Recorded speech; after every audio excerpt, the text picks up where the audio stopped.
नमस्कार दोस्तों, स्वागत है आपका मेरे चैनल पे। दोस्तों, जैसा कि आप जानते हैं कि राफेल का इंडक्शन होने वाला है। 5 राफेल फ्रांस से उड़ान भर चुके हैं इंडिया में आने के लिए। तो ऐसे में दोस्तों एक चर्चा ये भी चल रही है कि तेजस MK2 जो आएगा वो कितना पावरफुल होगा, क्या वह राफेल के जैसा होगा? अगर नहीं होगा तो फिर हमें राफेल ही और इंडक्ट करने चाहिए और उसे क्यों बनाना चाहिए? ऐसे में दोस्तों ये चर्चा बहुत ज्यादा लंबी खिंचती जा रही है और पास्ट के अंदर भी हुई है। तो ऐसे में दोस्तों एयर मार्शल रघुनाथ नंबियार, जो कि former chief of western air command भी रह चुके हैं, उन्होंने एक इंटरव्यू के दौरान बहुत सी बातें बताई। आज हम उसी के ऊपर चर्चा करेंगे और साथ ही देखेंगे कि कैसे राफेल और तेजस MK2 एक दूसरे से अलग हैं। तो चलिए दोस्तों शुरू करते हैं। तो दोस्तों रघुनाथ नंबियार से ट्वीट के द्वारा एक क्वेश्चन पूछा गया कि तेजस MK2 जो है वो लेट आएगा, राफेल अभी आ चुका है, तो ऐसे में कौन सा फाइटर जेट बेहतरीन होगा? और साथ ही कहा गया Rafale fighter jet 2 engine aircraft है, सेमी स्टेल्थ कैपेबिलिटी है, 5th जनरेशन एवियोनिक्स है, स्पेक्ट्रा इलेक्ट्रॉनिक वारफेयर सिस्टम है और भी इसके अंदर बहुत सी चीजें, ओमनी रोल तक बताया गया है। और इंडियन हिसाब से इसके अंदर जो चीजें बदलाव की गई हैं वे इस पे सोने पे सुहागा कर देती हैं और सारे वेपन सिस्टम इसके साथ में आते हैं। कंप्लीट एक तरह से ये एयरक्राफ्ट है जो इंडियन एयरफोर्स को चाहिए था। तो ऐसे में तेजस MK2 कैसे इसका मुकाबला कर पाएगा? आपका इस पे क्या ख्याल है? तो उन्होंने यही कहा कि राफेल फाइटर जेट सबसे पहली उड़ान इसने 1986 के अंदर भरी और तेजस MK2 माना जा रहा है कि 2026 के अंदर अपनी पहली उड़ान भरेगा। तो और उन्होंने कहा मैं पूरी तरह से कॉन्फिडेंट हूं कि तेजस MK2 ज्यादा बेहतर होगा। तो फिर किसी ने उनसे पूछा कि ये बात आप कैसे कह सकते हैं कि स्पेक्ट्रा इलेक्ट्रॉनिक वारफेयर सिस्टम है, 5th जनरेशन टेक्नोलॉजी है, ये 1986 में तो नहीं था, तो आप कैसे कह सकते हैं कि ये 1986 का फाइटर जेट है? इसके ऊपर सारी चीजें जब मॉडर्न लगी हैं, जैमिंग कैपेबिलिटीज है, तो ये पुराना कैसे हुआ? तो उन्होंने रिप्लाई किया कि इसके ऊपर जो चीजें अब लगी हैं वो 3 या 4 साल पुरानी है और जो तेजस MK2 आएगा वो अभी 6 साल उसे आने में लगेंगे और उसके ऊपर जो टेक्नोलॉजी आएगी वो आप समझ लीजिए कि कितनी ज्यादा और फॉरवर्डेड होगी। और दोस्तों रघुनाथ नंबियार ने एक इंटरव्यू भी दिया था एक चैनल को और वे खुद भी राफेल नेगोशिएशन टीम का हिस्सा रह चुके हैं। तो उन्होंने बताया कि आने वाले समय के अंदर हमारे पास 10 से 12 स्क्वाड्रन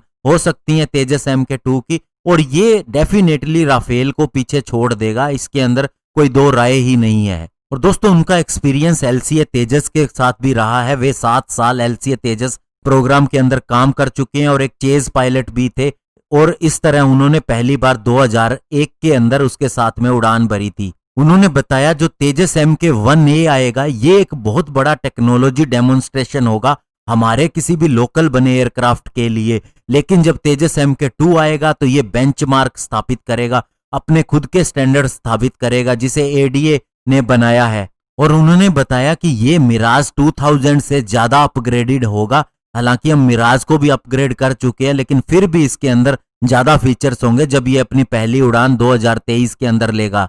और सबसे बड़ा कारण क्या होगा राफेल को पीछे छोड़ने का? क्योंकि इसके अंदर जो टेक्नोलॉजी होगी वो AMCA फाइटर जेट से ड्राइव होगी और यही कारण है कि इसके अंदर AMCA की टेक्नोलॉजी का फायदा होगा, 5th जनरेशन फाइटर जेट के गुण होंगे, तो ये राफेल को पीछे छोड़ देगा।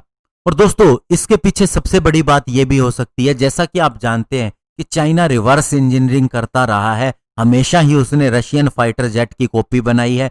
कुछ एक उसने F-16 के फाइटर जेट की टेक्नोलॉजी भी पाकिस्तान वाले F-16 से लेके उसके आधार पर भी फाइटर जेट बनाए हैं। JF-17 इसका उदाहरण है। तो ऐसे में दोस्तों वे उनके अंदर कुछ इंप्रूवमेंट भी हो सकती, कुछ कमी भी हो सकती। हमने सारी चीजें खुद समझी हैं, उसको डेवलप किया है, हमें पता है कि 5th जनरेशन एयरक्राफ्ट के अंदर क्या चीज होनी चाहिए, फिर उसकी डेवलपमेंट की है। उसके अंदर हमें कई कमियां भी लगी, कई चीजें में हम पीछे भी रहे, बहुत ज्यादा समय लगा, लेकिन फाइनली हमने उसको डेवलप कर लिया। और हमने क्योंकि उसको जीरो से शुरू किया तो अब हम उसको किसी भी एयरक्राफ्ट के अंदर लगा सकते हैं और ये बेनिफिट मिलेगा तेजस मीडियम वेट फाइटर को। AMCA का डिजाइन अलग है, उसके अंदर कुछ एक 5th जनरेशन के फीचर ऐसे होते हैं कि जो बिल्कुल ही अलग बना देते हैं उसे 4 और 4.5 जनरेशन से, तो वो एक अलग चीज है, इसीलिए उस पर समय भी ज्यादा लगेगा। लेकिन तेजस के लिए अब चीजें आसान हो जाएंगी क्योंकि हम ऑलरेडी 5th जनरेशन पे काम कर रहे हैं और राफेल को उड़ाने से जो हमें एक्सपीरियंस हासिल होगा, और चूंकि राफेल को खरीदने से पहले ही हमने उसके अंदर बहुत सी चीजें इंप्रूव करवाई हैं।